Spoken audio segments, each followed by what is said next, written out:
안녕하세요. 안녕하세요. 보험 구조대요. 오늘은 그 암보험, 암 이번 일당에 대해서 얘기를 하도록 하겠습니다. 작년 여름에 보니까 삼성생명 앞에 그 보호암모라고 있죠. 예, 예. 그 모임 그 피해자 가족들이 한 20명 정도 모여서 그 땡볕에 모여서 이렇게 시위를 많이 했죠. 그러면서 예, 거기 옆에 있는 서초동의 삼성생명 예. 고객센터를 점령을 하면서 예, 장성목을 계속 끌고 해갖고 굉장히 크게 했고요. 예. 금감원 쪽에서도 했고 또 음, 그 국회에도 찾아가세요. 그 그렇구나. 보안모가 굉장히 그렇구나. 예, 활동이 굉장히 컸고 저는 뭐 이렇게 아는 사람 얘기 들어보니까 그 장성호가 메일 틀어놔서 직원들이 상당히 우울했다고 하더라고요. 그러시겠네요. 예. 곡건을 좀 이제 네. 다뤄봐야 되는데 그게 이제 결국은 제가 사실관계를 좀 설명을 할게요. 네. 이분이 이제 그 이모 씨인데 이제 보안모의 공동대표예요. 네. 공동대표인데 전직 이제 삼성생명 설계사였나 봐요. 네. 그래갖고 1996년부터 2003년도까지인가가 네. 암보험을 4개를 가입을 하셨어요. 그러셨더라고요. 예, 그래갖고 이제 주로 이제 생명에서 하는 암보험은 이제 입원 1당 있잖아요. 네. 3일 이상 뭐 초과됐을 때는 1당을 주든가 입원 비용을 주니까 네. 이게 이제 주 쟁점이었는데 이분이 2017년도에 네. 2017년도 2월에 그 여성분 유방암 3기를 진단을 네. 받고 서울대병원에서 3월 13일 날 입원해갖고 3월 한 2, 3일 입원해갖고 보니까 이제 이건 제 추측인데 암덩어리가 뭐 2.6, 1.8이 되게 크니까 수술하기가 부담스러우니까 이제 항암 치료를 이제 네. 해야 해갖고 줄여갖고 수술을 한 것 같아요. 그래갖고 거기서 있으면서 그분이 이제 9월 13일에서 15일까지 수술을 받아갖고 퇴원을 했는데 그 항암 치료하는 기간 있잖아요. 네. 177일을 이제 그 요양병원, 네. 지요양병원에서 입원을 하셨어요. 네. 그래갖고 이제 삼성 그 보험회사랑은 이제 그 대학병원에서 수술하고 치료받은 이런 비용이나 이런 거는 9,488만 원은 보상을 받았고 네. 나머지 이제 요양병원에서 입원했던 그 입원 비용 있잖아요. 그게 5,500만 원 정도. 예, 5,500만 원 정도인데 이거를 이제 청구하니까 삼성생명이 이거는 이제 안 준 거죠. 그러니까 이제 이분이 이제 손해배상 청구, 보험금 청구 소송을 한 겁니다. 네. 근데 사실 그 암 환자들 보면은 그 대학병원에서 뭐 수술하고 치료받고 하고 난 다음에 퇴원을 하는데 사실 집에서 좀 이렇게 출퇴근하기 좀 어려우죠. 그러다 보니까 이제 대부분이 이제 요양병원에 가서 입원을 하는데 문제는 이제 그 보험회사 입장에서는 이거 뭐 통원도 가능한데 요양병원에서 입원을 계속하고 있으니까 이거는 이제 못 주겠다고 된 거고 약관에도 뭐 암을 직접적으로 치료하는 경우에만 해주겠다 이렇게 해서 문제가 생긴 것 같아요. 우리 약간이 좀 애매했죠. 암 치료를 직접 목적으로 하는 입원만 하다 보니까 어디까지 직접 치료냐.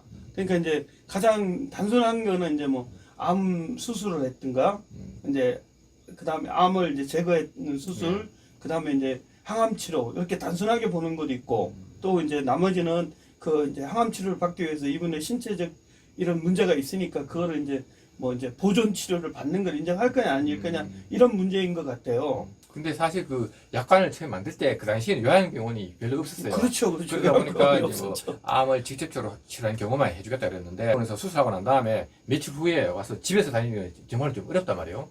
보통 암 수술하면 이분 케이스도 보면요 한 그 3일만 있으면 서울대병원에서 퇴원을 시키거나 일반 대학종합병원은 보통 3일에서 5일 사이에 다 퇴원을 시킵니다. 그러면 이제 퇴원하면 어디 가 있을 데가 없으니까 이제 그리고 또 중간에 치료받으러 계속 와야 되니까 어떤 보호자가 없으면 되게 어려운 상황이죠. 이건 우리 국가적인 전체적인 상황입니다. 우리나라 대법원 판례 보면은 입원에 대한 어떤 기준을 정해놨습니다. 그래서 뭐 통원 치료가 도저히 불가능한 경우 아니면은 뭐 전염병이 있는 경우라든가 의료진이 항상 이렇게 케어해야 될 경우에만 이렇게 제한적으로 입원하라고 해놨는데 그냥 뭐 단순히 이제 본인의 편의를 위해서 이렇게 하는 거는 또 입원으로 인정 안 해주거든요. 그러니까 그게 이제 뭐 보건복지부 그 요양 방침에 이제 그게 그렇게 구체적으로 나와 있었고 2009년, 2010년에 우리나라 대법원 판례가 지금 우리 작가님 말씀한 대로 그대로 한 대법원 판례가 있습니다. 그게요. 맞아요. 예. 저도 예전에 보상할 때 보면 특히 이제 지방에 충청도 쪽에 사람 분들이 삼성 서울병원을 많이 오시거든요. 그럼 이제 지방에 내려가서 올라오기가 힘드니까 거기 이제 이상한 뭐 스타렉스 봉고차가 와요. 그러면 그 사람들이 이제 그 송파구에 있는 병원 의원을 차려갖고 처음에는 정말로 아무것도 안 하고 그냥 거의 모텔 수준이었는데 그러신 뭐 대전에서나 충청도에서 올라와서 치료받기가 힘드니까 네. 거기 있으면서 그 이제 병원도 아니었는데 사실은 나중에 자꾸 보험회사가 문제를 삼으니까 이제 네. 뭐 기본적인 이제 뭐 야간 주고 이러다 이렇게 해갖고 그게 한창 문제가 되고 지금도 가면 그렇게 하고 있습니다. 뭐 환자 입장도 이해는 되긴 돼요. 예. 하여튼 뭐 국가적인 이런 어떤 의료 시스템 문제도 있는 데다가 또 문제가 뭐냐면은 또 이게 분쟁이 되니까 소송이 됐겠죠. 그 소송이 진행되면 법원에 또 입장이 있고 예. 또 그다음에 또 피해자들이 또 금감원에 가서 또 어필을 하다 보니까 또 금감원에서 또 어떤 결정을 내는 게 또 있어요. 예. 문제는 이제 금감원 입장하고 그 법원 판례가 또 입장이 상반되다 보니까 그 가족들 입장에서는 뭐 우왕좌왕하고 그렇게 되는 것 같아요. 결론을 따지면 지금 이제 이거는 약간이 변경이 됐잖아요, 그죠? 예, 이제 근데 옛날 약간에 적용해서 암 치료를 목적으로 하는 직접적인 치료를 목적으로 하는 입원에 대한 옛날 약간 부분이 문제가 됐거든요. 예. 근데 지금 이 판결문을 한번 보면은 이 판결이 1심은 서울중앙법원에서 나왔는데 단독심으로 해갖고 2019년도에 판결이 내렸고 예. 2심은 2020년 5월 달에 이제 합의부에서 항소부에서 이제 결정이 났고 그러니까 1심은 또 그 원고 청구하신 분이 졌고 예, 저쪽. 입원비 청구하신 분이 예. 2심 또 졌고 기각됐죠. 예, 기각됐 예. 2심 또 항소 기각됐고 대법원에서 이게 2010년 10월 달에 대법원에서 확정됐는데 대법원에는 그냥 심리 불속행 뭐 심리할 의미가 없다 해갖고 대법원 판결이 대부분 기각될 때 그거로 그냥 기각을 시킵니다. 네, 그래서 그러니까 뭐 대법원까지 간 거죠 일단은. 근데 대법원에서 어떤 대법원의 판결 이유가 나온 건 아니에요. 근데도 이건 대법원 이제 1심, 2심 대법원 확정된 거죠. 심리 불속행으로 확정이 된 겁니다. 예. 뭐 어쨌든 그 법원은 이제 삼성생명 손을 들어줬는데 그것도 사안이 좀 사실은 구체적으로 이렇게 들어가면은 그 환자분이 요양병원에 있을 때 외출도 좀 많이 했다고 돼 있죠. 이제 이분이 이제 저 요양병원에 계시면서 이제 금감원에서는 이걸 주라 그랬죠. 예. 근데 이제 삼성생명에서 이걸 주면은 뭐 배임죄에 해당된다 해갖고 결국 금감원의 결정을 위반해갖고 지금 사실은 삼성생명은 제가 알기로는 기간 경고를 받은 내용입니다. 예. 근데 이제 1심에서는 원고들은 이런 주장을 했어요. 이분이 177일간 입원하면서 뭐 자닥신이라는 주사가 있고 또 고주파 온열 치료가 있고 그다음에 비타민 주사, 아연 주사 이런 게 대부분 이게 그 환자들의 면역을 강화시키는 거예요. 그 1심에서는 이분들이 이제 이런 치료를 일주일에 한 4번에서 2번을 주사를 맞고 이렇게 이제 항암 치료로 가는 거래요. 그러니까 이런 보조적 치료도 이제 병원에 입원해야 된다. 그리고 또 요양병원 의사가 입원을 권유했습니다. 입원을 권유했기 때문에 입원을 해갖고 내가 치료를 받았고 이 보조적 치료도 대부분 어떤 요사이 그 대학병원이나 큰 병원 빼고는 이런 암 전문 병원에서는 이런 치료를 많이 합니다. 이거는 대부분 저 비급여 부분이거든요. 이렇게 치료를 많이 하니까 이거는 병원에서 통상된 치료이기 때문에 치료로 인정해갖고 나는 입원할 수밖에 없다는 게 첫 번째 주장이었어요. 그런 게 그 주장이 이제 굉장히 근데 법원에서는 뭐 그게 문제가 아니고 요양병원 의사가 뭐 입원이 꼭 필요했다 아니면 이런 치료가 필요했다 뭐 그런 게 중요한 게 아니고 그 입원 일당을 보험회사에 꼭 지급해야 되냐 하는 계약상 해석의 문제거든요. 예. 근데 이제 법원에서는 이분들이 주장은 이제 요양병원 의사가 권유했기 때문에 입원했다. 두 번째는 그런 보조적 치료 자체가 항암 치료를 받기 위해서 이분이 그때는 이게 암이 2.6, 1.8mm인가 있었대요. 그게 줄이기 위한 그거의 어떤 하나의 보존적 치료다. 그것 때문에 줄어든 것도 있다. 입증은 안 됐지만 이렇게 주장을 하니까 재판부에서는 이제 좀 전에 말씀드린 것처럼 이제 대법원에서 나온 그 기준과 보건복지부 기준에서 입원은 부득이 뭐 6시간 이상이 있어야 되고 시간이 중요하지 않지만 의료진이 항상 봐야 되고 통원이 불가피하다는 그 그렇죠. 보건복지부 기준과 2009년도, 10년도에 그 대법원 판결에 보면 합병증이나 보존적 치료는 인정 안 한다고 나왔거든요. 그 두 가지를 이제 법리를 갖고 법원에서 이제 1심 판결에서는 이렇게 판결한 것 같아요. 뭐냐 하면은 서울대병원에 사실조회를 했어요. 사실조회를 하니까 이제 그 지금 이 사람이 받은 어떤 이런 자닥신이나 이런 치료 자체는 아직 공인이 인정된 게 아니다. 그리고 그런 문제 또 하나는 이제 이분들이 통원으로도 그것도 가능한 것 같다. 그렇죠. 뭐 포인트가 그런 것 같아요. 통원도 그런데- 가능한데 왜 이번에 가지고 치료가 많이 나왔냐. 이건 제가 보는 개인적인 의견은 핵심적인 거는 이제 서울대 그 사실조회를 했는데 요양병원에서 20회 이상 외출을 했고 또 그 항암 치료 받을 때도 거기서 다녔어요. 그렇기 때문에 이제 그리고 이분이 이제 합병증이 없었어요. 항암 치료를 받고 오면은 왜 뭐 구토가 나든가 이렇게 식사가 안 되든가 아니면 아주 심한 경우에는 병원에 또 가고 응급실로 가고 이런 절차가 없고 혼자서 산책도 했고 이렇게 했기 때문에 그게 좀 결정적으로 하지 않았나 하는 건 제 개인적인 생각. 그래갖고 1심에서도 어쨌든 그거는 공인된 방법이 아니다. 그 다음에 이제 의사가 권유를 해도 통원 치료도 가능한 것 같다. 이렇게 해갖고 1심에서는 이제 원고 청구 기각을 했습니다. 뭐 2심에서도 뭐 똑같이. 근데 2심에서는 이제 약간 접근하는 방법이 다르게 네. 이건 보험회사는 대수의 법칙에 의해서 들어온 보험금을 갖다가 그렇죠. 나간 보험금이나 이게 숫자에 대한 대수의 법칙에 적용이 돼야 되는데 과연 이런 치료까지 이 인정을 했겠냐. 약관상은 암 치료를 위한 직접적인 입원이기 때문에 약관상의 해석은 좀 애매해요. 원래 약관의 해석이 애매할 때는 환자한테 유리하게 해야 되잖아요. 작성자 불이익 원칙. 그렇게 판례 판결문에 그게 좀 나오더라고요. 그렇게 했는데도 이 병원은 사실조회나 이런 내용을 보니까 1심 판결처럼 그거는 아직 그거에 의해서 이게 줄어든 건 아닌 거, 그거에 대한 입증이 안 되는 부분, 또 이런 부분에 대해서 통원이 입원이 불가피한 건 아니었다. 이런 부분을 해갖고 뭐 대수의 법칙에서 이게 과연 보험 사고냐 아니냐를 하면서 1심 판결에 대해서 한 것처럼 그런 내용으로 다 해갖고 절대적으로 입원이 꼭 필요한 건 아니다. 이렇게 판결을 했습니다.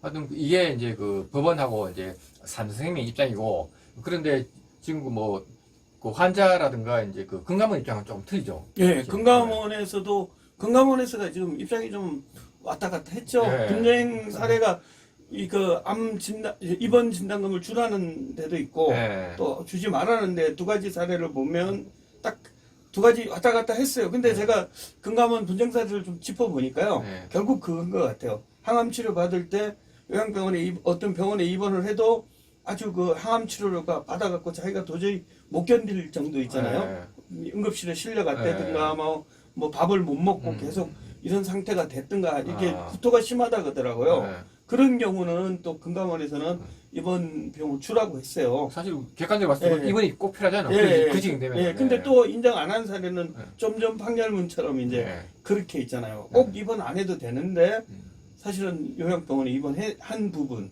우리나라가 요양병원이 아까 작가님 말한 것처럼 이게 이 약간 생기기 전에 아마 이후에 생겼을 거예요. 요양병원이란 특이한 그 병원이 생기다 보니까 이런 효과가 있은 것 같아요. 금감원에서 이제 그 판결이 난데도 불구하고 이제 보험회사에 지급하라고 하니까 보험회사에는 뭐 지급 못하겠다. 대부분의 회사들이 버티다가 지급했지만은 끝까지 지급 안 하는 회사가 하나 있죠. 예, 그게 뭐 S생명 이제 얘기한 그 회사인데 이것까지 지급하면 뭐 형법에 배임죄에 걸릴 것 같다고 해갖고 지금 굉장히 그 불이익을 많이 받고 있어요. 그 금감원에서 결정을 내렸는데 안 따라줬다. 보통 이제 분심에서 결정이 내리면은 보험회사는 거의 99%를 거기 수용을 해요. 근데 이제 이거는 분심이 결정에 수용을 안 하고 법원에 가서 하니까 금감원에서 또 화가 많이 나갔고 기관 경고는 굉장히 센 겁니다. 그런데 이제 보험회사 입장에서는 대법원에서 지급할 필요 없다고 판결까지 났는데 그걸 주면 또 배임에 해당이 되고 배임이 없다 하더라도 이게 선례로 남으면은 뭐 나중에 판결이 아무리 의미가 없어지는 것 같아요, 그죠? 예. 뭐 고등법원 판결이든 대법원 판결이든 판결 나오면 뭐 합니까? 그 기관에서 주라면 다시 줘야 된다 그러면은 정말 그것도 좀 심각한 문제가 될 것 같아요. 그 뭐 지금 원고 측에서는 재심 얘기까지 나오더라고요. 근데 이제 뭐 또 법원 판결 이제 금감원에서 기관 경고 받고 하니까 우리 S생명이 되게 지금 양쪽으로 이게 사실은 금감원에서도 주라고 해서 아까 제가 말한 것처럼 뭐 구토가 심하고 막 그런 경우는 많이 줬습니다. 그리고 다른 보험회사도 많이 주고 했는데 요사는 좀 20회 이제 외출했다는 거나 항암 치료를 거기서 다녔다는 이런 제도적인 문제이기 때문에 안 줬다. 제도적인 문제는 아니고 이제 개인적인 문제겠죠. 그래갖고 이제 안 줬기 때문에 이거는 이제 지지 말라고 해갖고 5,500 얼마가 네. 기각이 된 거죠. 근데 사실 이 분쟁권을 이렇게 깊게 들어가 보면은 그 내용이 다 틀립니다.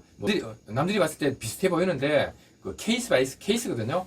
안에 들어가 보면 다 이렇게 그 정점이 있고 틀리는데 그걸 또 그걸 일반화 시키면 안 되는 거고요. 뭐 제가 생각할 때는 이제 그 법원이라는 데는 원고 측, 피고 측 그 항변을 다 들어가지고 양쪽 얘기를 듣고 이렇게 객관적으로 결정을 하는데 금감원 같은 경우에는 물론 이제 거기 뭐 보험 이론 뭐 보험 학자들도 많이 계시고 하지만은 뭐 또 여론이라든가 정치인 영향도 조금은 받는 것 같아요. 예, 최근에 금감원이 너무 이제 소비자 입장에서 많이 하는 뭐 적시연금 사건도 있고 여러 가지가 조금 법리에 안 맞게 이제 저라고 하는 게 좀 있는데 이 건은 이제 좀 되짚어 보면은 어쨌든 이 건은 지금 이제 보험 약관이 변경이 됐어요. 네, 그 심플하게 바뀌었더라고요. 요양병원 암일당 특약이 따로 돼 있으니까 이제는 이제 그 문제는 없을 것 지금은 같고. 이제 예를 들어서 뭐 대학병원에서 수술했으면은 뭐 대학병원에 수술 입원 일당 얼마, 그다음 요양병원에 가면은 요양 입원 일당에 가입하면은 그거 가입하면 인정 받는 주고 거죠. 가입 안 하면 안 주는 거고 예. 아주 깨끗하게 정리됐죠. 클리어가 됐는데 문제는 그 이전에 그 보험 계약이 계속 이렇게 살아 있으니까 또 분쟁이 또 생길 수 있죠, 그죠? 예, 요사이는 또 이제 뭐 표적암이라고 해갖고 예. 이제 항생제가 발달이 됐죠. 이제 우리가 옛날에는 그 방사선 짜는 거는 1세대, 2세대, 3세대로 해갖고 이제 암이 이제 미사일처럼 이제 찾아가서 하는 이런 게 이제 그 대신 가격은 굉장히 비싸죠. 그게 나오니까 요거 조금 이제 이런 게 이제 달라져가는 어떤 시대가 변화가 되는 거예요. 그런 거랑 또 약관을 만들 때 조금 이런 요번에처럼 이렇게 분리해서 만들어야 되는데 예전에 처음 만들 때 조금 이제 보험회사는 어쨌든 좀 그런 부주의가 있는 건 사실이죠. 그리고 이제 어떤 경우는 주고 어떤 경우는 안 주는 경우 이런 게 있다 보니까 우리 소비자는 많이 혼란스러운 건 사실이겠습니다. 보험회사에서 부당하게 이제 취급을 안 하고 그랬을 경우 땡볕에서 이렇게 뭐 시위하는 사람 따로 있는데 금감원에서 보험회사한테 과징금을 이렇게 때리면은 그 과징금이 국가로 들어가는 거지 개인한테 들어오는 건 없더라고요. 예, 금융소비자보호법이 이제 3월 24일부터 시행되면은 거기 이제 보험회사가 내는 가징금은 그냥 그 설계사나 대리점이 내는 과태료는 다 국가로 들어가는 거죠. 개인한테 피해 본 사람한테 가는 건 아닌데 이제 상법이 이제 전번에 검속 공수처 때 상법이 통과가 돼 갖고 상법상에서는 이제 소송을 했을 때는 이제 손해배상의 가징금 5배. 금소법도 지금 보면은 어느 국회의원이 소송 갔을 때 3배 이런 거는 이제 지금 입법이 보완은 되고 있는 것 같아요. 제 생각에는 피해자 입장에서도 그 땡볕에 고생하는 것보다는 차라리 뭐 그런 그 증거적 배상금 제도가 있다 그러면은 그 법원에서 좋은 변호사 사서 해서 뭐 돈이라도 좀 제대로 받을 수 있지 않나 그런 생각이 듭니다. 예, 그 보암호라는 조직이 굉장히 오래됐고요. 투쟁을 정말 많이 했습니다. 그래갖고 일반적으로 이 단체 때문에 보험회사가 또 보금 지급한 것도 많아요. 장단점은 있는 것 같은데 우리가 오늘 다룬 사례는 이제 보는 견해가 이제 입원까지 안 가도 된다는 법원 입장이고, 근데 그런 치료 이제 뭐 자닥신이나 이런 게 이제 사실은 많이 받고 있거든요. 그게 이제 이분이 그게 2.6, 1.8mm니까 나중에 수술할 땐 0.3, 0.2mm로 줄어들었는데 그게 단순하게 항암 치료의 효과라는 게 지금 보는 입장 아니면은 그런 복합적인 치료를 받아갖고 줄어들었다는 입장 이 차이인 것 같은데 이거는 또 언젠가 또 판례가 변경될 수는 있겠죠. 그래서 제가 이제 느낀 거는 그 땡볕에 이제 시위한 사람들이 고생도 좀 많이 하는 것 같고 그다음에 이게 해결되면 다음에 또 이제 그 보험 분쟁이 생겨서 또 이렇게 찾아오고 하더라고요. 쪽이 이제 선진화돼 가고 있는데 아직도 이런 부분은 좀 개선의 여지가 많다는 생각을 했습니다. 뭐 금감원이 또 법원을 넘어서서 했을 경우에는 나중에 또 찾아오는 뭐 후유증도 좀 있을 것 같아요. 그러니까 가장 좋은 거는 보험회사가 약관을 제대로 만들고 그 우리 금융소비자보호법에서 얘기한 것처럼 설명 의무를 제대로 해갖고 이런 것도 이제 설명을 해야 되죠, 그죠? 그리고 이제 이게 설명이 안 돼갖고 만약에 분쟁이 될 때는 보험회사랑 당사자랑 자율 규제로 먼저 이렇게 해결해야죠. 이게 해결이 안 되면 결국은 또 금융감독원에 가서 분쟁조사 금융감독원이 이제 제3자적인 기관에서 좀 해야 되고 여기서 끝나야 되는데 이게 또 법원까지 가고 하니까 사실은 암 걸리신 환자분이 법원까지 간다는 게 굉장히 어려운 그렇죠. 얘기입니다. 그러니까 그건 우리가 보험회사 입장에서는 약간 제대로 만들고 설명 제대로 해라. 예전에 그 생명보험에서 자살보험 약관을요. 네. 또 그게 문제가 됐잖아요. 아, 약관을 좀 신중하게 잘 만들어야 될 것 같아요. 네. 이 과제가 굉장히 묵은 과제로 네. 남아 있었고 네. 지금은 이제 좀 해결이 됐죠, 사실은. 네. 해결이 됐는데 아직도 거기에 이제 그 예전에 그 약관에 적용되는 환자분들이나 피보험자들은 많이 네. 계약자들은 있으니까 이런 문제를 한번 다시 네. 짚어보는 거로 의미를 가지시죠. 예, 하여튼 오늘 예. 참고됐으면 좋겠고요. 다음 시간에는 예, 예. 요즘 또 새로운 또 이슈 보험료 남임 면제권에 대해서 얘기하도록 하겠습니다. 네. 네, 오늘 감사합니다. 수고하셨습니다.